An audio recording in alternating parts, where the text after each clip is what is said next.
How to count non-blank cells in Excel. Here are a few ways to count non-blank cells in Excel. Use the count function, equals count, range, for example, equals count, A1 A10, counts all non-blank cells in A1 to A10, use the counta function, equals counta, range, counts all non-empty cells in a range, including text and values.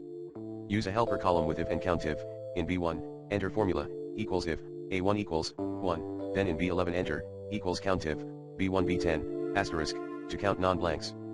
Filter on blank cells, select visible cells, check lower right cell for count. Use special cells to count all visible cells after filtering blanks, equals count, range.special cells, XL cell type visible.